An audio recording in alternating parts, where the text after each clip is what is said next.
नमस्कार, आपके साथ मैं हूं सुखवीर। आप देख रहे हैं आपका अपना चैनल भिवानी हलचल। सबसे पहले एक नजर आज की न्यूज हेडलाइंस पर। पर्यवेक्षकों ने मतगणना केंद्रों का किया निरीक्षण, जरूरी सुविधाओं का किया आकलन। डाक विभाग में विशेष अभियान के तहत खोले गए खाते। हलवासिया स्कूल के बच्चों ने हैंडबॉल में किया शानदार प्रदर्शन। घरेलू हिंसा से पीड़ितों के लिए खोला गया वन स्टॉप केंद्र। अब खबरें विस्तार से। जिला निर्वाचन अधिकारी महावीर कौशिक, भिवानी विधानसभा क्षेत्र के मतगणना ऑब्जर्वर रंजीत कुमार सिंह, तोसाम विधानसभा से मतगणना ऑब्जर्वर सुजल जयंती भाई मायत्रा, लोहारू विधानसभा से मतगणना ऑब्जर्वर कीर्तिमान सिंह राठौड़ व बवानी खेड़ा विधानसभा क्षेत्र से मतगणना ऑब्जर्वर रवीश राठौड़ ने हरियाणा विद्यालय शिक्षा बोर्ड में बनाए गए मतगणना केंद्रों का निरीक्षण किया। सभी अधिकारियों के द्वारा संयुक्त रूप से निरीक्षण करने के बाद मतगणना से संबंधित अधिकारियों को आवश्यक दिशा निर्देश दिए गए। वहीं जिला निर्वाचन अधिकारी महावीर कौशिक ने कहा कि स्ट्रांग रूम की सुरक्षा भारत निर्वाचन आयोग के दिशा निर्देशों के अनुरूप की गई है। मतगणना के दौरान सभी स्ट्रांग रूम्स पर निर्बाध बिजली आपूर्ति, अग्निशमन यंत्र, पेयजल व्यवस्था सहित मीडिया सेंटर की व्यवस्था की गई है। जिला निर्वाचन अधिकारी महावीर कौशिक ने कहा कि सभी स्ट्रांग रूम्स की सुरक्षा निर्वाचन आयोग के दिशा निर्देशों के अनुरूप सही ढंग से जांच की गई है। जिले के सभी चारों विधानसभा क्षेत्रों के आरओ और मतों की गणना से जुड़े अधिकारियों को विधानसभा चुनाव में मतगणना को लेकर जरूरी दिशा निर्देश दिए गए हैं। सुरक्षा व्यवस्था के मद्देनजर पुलिस और प्रशासन द्वारा पुख्ता प्रबंध किए गए हैं। मतगणना से जुड़े अधिकारियों, कर्मचारियों व राजनीतिक दलों के मतगणना एजेंट्स के लिए बिजली, पेयजल व पंखे, कूलर इत्यादि का भी उचित प्रबंध किया गया है। जिला निर्वाचन अधिकारी ने बताया कि शिक्षा बोर्ड में जिले की सभी विधानसभाओं की मतगणना होगी। मतगणना हॉल में मतगणना ऑब्जर्वर के लिए 1-1, पोस्टल बैलेट के लिए 2-2, ETPBS मतों की गणना के लिए 5-5 और EVS की मतगणना के लिए 14-14 टेबल्स लगाई गई हैं।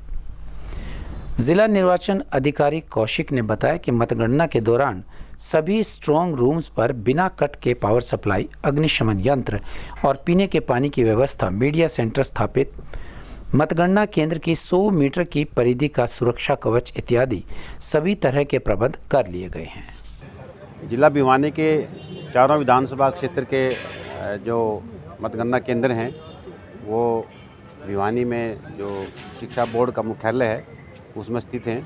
जो चारों काउंटिंग सेंटर्स हैं वो यहीं स्थित हैं, एक जगह पे स्थित हैं, एक ही कंपाउंड में स्थित हैं और इसके चारों तरफ जो सुरक्षा व्यवस्था है वो पूरी की गई है। और जो काउंटिंग स्टाफ है वो उनकी प्रॉपर ट्रेनिंग करवा दी गई है और जो सभी जो ECI की गाइडलाइंस के हिसाब से जो दिशा निर्देश हैं उनके हिसाब से हमने सारी जो उनकी पालना कर ली गई है और जिला प्रशासन वो पूरी तरह से तैयार है। सर, पहले जो काउंटिंग वो बैलेट पेपर की होगी या फिर जो है मशीन से, किस तरह से होगी? पहले जो शुरुआत है वो जो पोस्टल बैलेट्स हैं उनकी काउंटिंग है उससे शुरुआत होगी 8 बजे। उसके बाद 8:30 बजे है वो EMC काउंटिंग स्टार्ट हो जाएगी। सुबह सर कितने बजे का शेड्यूल जो है वो तैयार किया गया है, किस तरह से जो है काउंटिंग स्टार्ट की जाएगी? हाँ, काउंटिंग है वो 8 बजे स्टार्ट हो जाएगी कल सुबह और जो बाकी जो काउंटिंग स्टाफ है उसकी प्रॉपर ट्रेनिंग करवा दी गई है और वो टाइम से उनको 7 बजे आने के लिए बोला गया है। भिवानी शिक्षा बोर्ड के आसपास का जो क्षेत्र है वहाँ पे ट्रैफिक व्यवस्था बनाने के लिए भिवानी पुलिस ने पूरी व्यवस्था की हुई है और इसके अंदर हैं, जहाँ तक कंपाउंड के अंदर की बात है वहाँ पे सिर्फ जो काउंटिंग एजेंट्स हैं जिनको संबंधित RO द्वारा पास दिए गए हैं उनको ही आने की अनुमति है। बाकी पब्लिक है उनको यहाँ पे आने की आवश्यकता नहीं है। तो धारा 144 जो है वो भी लगाई गई है सर? हाँ, बिल्कुल धारा 144 लगाई गई है और जो परिणाम हैं लोग उनको यहाँ आने की जरूरत नहीं है, अपने घर बैठ के। डाक विभाग के उपभोक्ताओं को लाभ पहुंचाने के लिए डाक विभाग के द्वारा 7 अक्टूबर से 10 अक्टूबर तक विशेष अभियान चलाकर सभी गांवों में खाते खोले जा रहे हैं। डाक विभाग अधीक्षक संजय कुमार ने बताया कि इस अभियान के तहत भिवानी, दादरी, महेंद्रगढ़ जिलों के डाकघर विभाग के द्वारा 355 विशेष काउंटर स्थापित किए गए हैं ताकि डाक विभाग उपभोक्ताओं को विभाग द्वारा चलाई गई योजनाओं का ज़्यादा से ज़्यादा लाभ मिल सके। डाक विभाग अधीक्षक संजय कुमार ने बताया कि 7 अक्टूबर से 10 अक्टूबर तक डाक विभाग द्वारा IPPB और सब्सिडी खाते मात्र 200 रुपये में और 5 साल का बीमा मात्र 355 रुपये में किया जाएगा ताकि आम जन को अधिक से अधिक फायदा पहुंचाया जा सके। डाक अधीक्षक ने बताया कि इस अभियान को सफल बनाने के लिए शहर, कस्बा व गांव स्तर पर कैंप लगाए जाएंगे, जिसके लिए कर्मचारियों की ड्यूटी लगाई गई है। भिवानी, दादरी व नारनौल के तकरीबन 350 डाकघरों में विशेष अभियान के तहत खाते खोले जाएंगे। उन्होंने बताया कि यह खाता मात्र 200 रुपये में और आधार कार्ड और मोबाइल नंबर के माध्यम से मात्र 5 मिनट में खोल दिया जाएगा, जिसके तहत सरकार की आने वाली सभी प्रकार की सब्सिडी, पेंशन और अन्य प्रकार की योजनाओं की राशि सीधे इसी खाते में आएगी और इस खाते से कहीं भी किसी प्रकार का बैंक बैलेंस या ट्रांसफ़र किया जा सकता है। बताया कि 4 सब डिवीज़नों में उनका 2000 खाते खोलने का लक्ष्य मिला हुआ है, जो 4 दिन के अंदर पूरे कर दिए जाएंगे।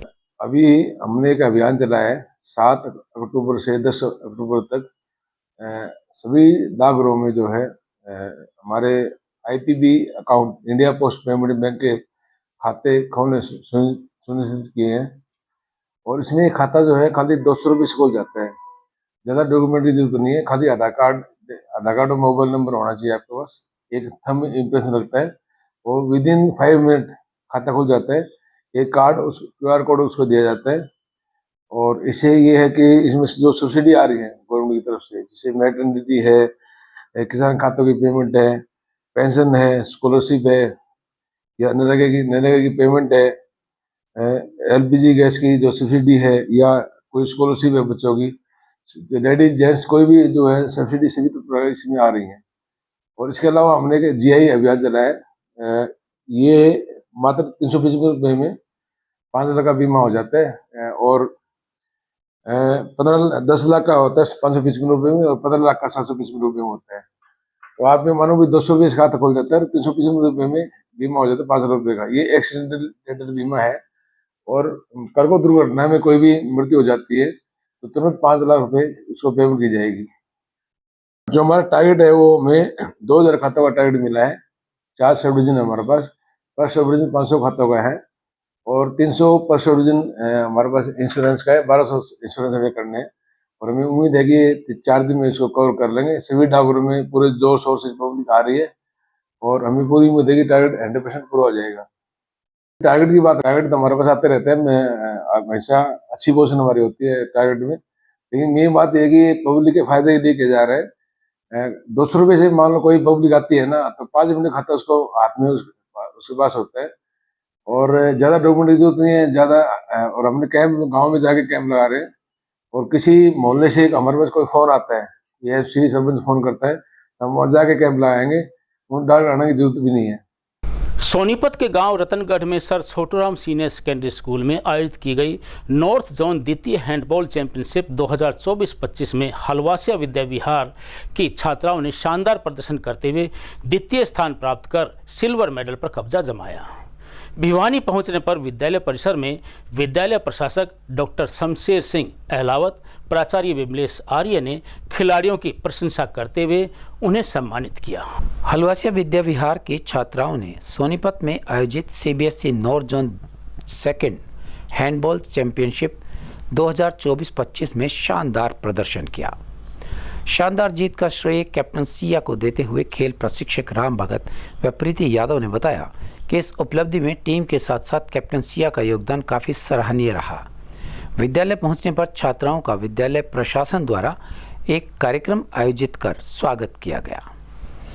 मुख्य अतिथि डॉक्टर रुपेंद्र रंगा ने सभी छात्राओं की उपलब्धियों पर हर्ष व्यक्त करते हुए बधाई दी और भविष्य में इसी प्रकार मेहनत करने का संदेश दिया। नॉर्थ जोन के टूर्नामेंट थे, उसमें हमारी 2nd पोजीशन आई है। हम 1 से 3 तारीख तक टूर्नामेंट थे। Shri Chhoturam senior secondary school में रतनगढ़ माजरा में थे। डिस्ट्रिक्ट सोनीपत थी, जिसमें से हमें अच्छी प्रैक्टिस करवाई गई राम भगत सर और प्रीति मैम ने, जिसमें हम 2nd आए हैं। हम फाइनल मैच जीते थे जलंधर के साथ।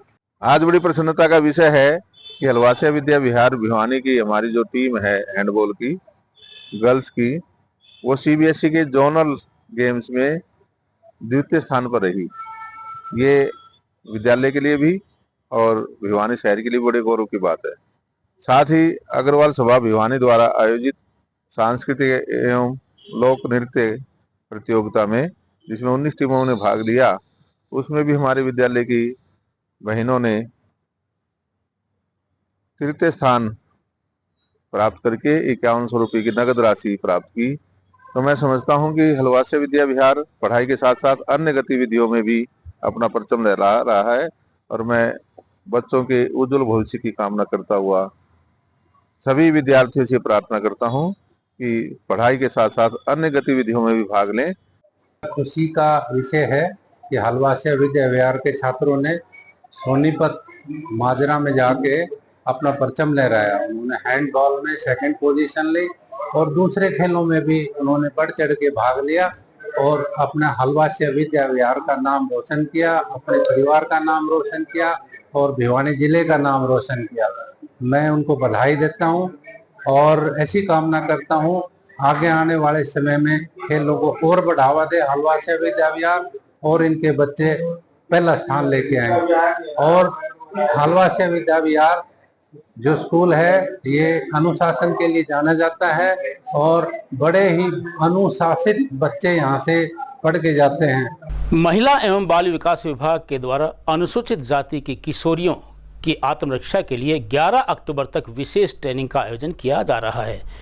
इस बारे में सखी वन स्टॉप कार्यालय से अंजू ने बताया कि विभाग के द्वारा बच्चों को सेल्फ डिफेंस के बारे में विशेष गुर दिए गए हैं ताकि वे किसी भी आपातकालीन स्थिति में अपनी रक्षा स्वयं कर सके। वहीं उन्होंने छात्रों को कानूनी जानकारी प्रदान करने की बात भी कही। 7 से 11 तारीख तक अनुसूचित जाति की कन्याओं को आत्मरक्षा की ट्रेनिंग दी जा रही है। सखी वन स्टॉप के इंचार्ज अंजू ने बताया कि कार्यक्रम के तहत बच्चों को सेल्फ डिफेंस के बारे में बताया जा रहा है और इन्हें एक अच्छे ट्रेनर द्वारा ट्रेनिंग भी दी जा रही है। इस ट्रेनिंग में एक दिन में 3 ग्रुपों में बच्चों को बांटा गया है। एक ग्रुप में 15 बच्चे रहेंगे जिनको यह ट्रेनिंग दी जा रही है। इसके लिए अनुसूचित जाति के बच्चे लिए गए हैं। इन बच्चों का महिला एवं बाल विकास ने अलग अलग स्थानों से चयन किया है। यदि किसी महिला को कोर्ट में वकील की ज़रूरत है तो उसकी भी सहायता की जाएगी। साथ ही उन्हें यहाँ 5 दिन रुकने के लिए जगह भी दी जाती है। घरेलू हिंसा के लिए वन स्टॉप केंद्र खोला गया है जिसमें महिलाओं को 5 दिन का खाना रहना फ्री दिया जाता है। यदि महिला को पुलिस की ज़रूरत है तो उसे पुलिस की मदद भी दी जाती है। वहीं मेडिकल की सुविधा भी केंद्र में दी जाती है। इंटरनेशनल गर्ल डे चाइल्ड है 11 अक्टूबर 2024 को, उसके लिए ये ट्रेनिंग दी जा रही है सेल्फ डिफेंस की। ये 5 दिन तक चलेगी।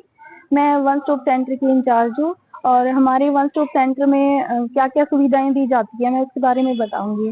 वन स्टॉप सेंटर में कानूनी सहायता दी जाती है। जैसे किसी महिला को अगर जरूरत है तो हम उसको कानूनी सलाह या फिर कोर्ट की अगर जरूरत है तो उसके केसेस जैसे खर्चे का या फिर घरेलू हिंसा का या फिर घर बसाने का या तलाक का, इस तरह की जो केसेस होते हैं तो उनके लिए हम फ्री में उनको डालसा के थ्रू वकील उपलब्ध करवा के और उनके केस डलवाते हैं। और हमारे वन स्टॉप सेंटर में एक 5 दिन का आश्रय भी दिया जाता है जिसमें महिला को 5 दिन तक रहना खाना फ्री में दिया जाता है। जैसे कोई महिला को जरूरत है वो 5 दिन तक जैसे उसको निकाल दिया है तो वो कहीं आ जा नहीं सकती तो उसको टेम्परेरी शेल्टर दिया जाता है। और जैसे महिला को पुलिस की अगर जरूरत है तो उसको पुलिस की भी मदद दी जाती है। मेडिकल एड भी उसको हमारे सेंटर में उपलब्ध करवाया जाता है। और अब चलते चलते हरियाणा में 15वीं विधानसभा आम चुनाव 2024 के लिए 67.90% मतदान हुआ है। सिरसा जिले में सबसे अधिक 75.36% मतदान व फरीदाबाद जिले में सबसे कम 56.49% मतदान दर्ज किया गया है। इसके अलावा ऐलनाबाद विधानसभा क्षेत्र में सबसे अधिक 80.61% मतदान और बडखल विधानसभा क्षेत्र में सबसे कम 48.27% मतदान दर्ज किया गया है। मुख्य निर्वाचन अधिकारी पंकज अग्रवाल ने बताया कि अंबाला जिला में 67.62% मतदान हुआ है, पंचकुला जिला में 65.23%, यमुनानगर जिला में 74.20%, कुरुक्षेत्र जिला में 69.59%, कैथल में 72.36%, करनाल जिला में 65.67%, पानीपत जिला में 68.80%, सोनीपत जिला में 66.08%, जींद जिला में 72.19%, फतेहाबाद में 74.77% मतदान रहा है।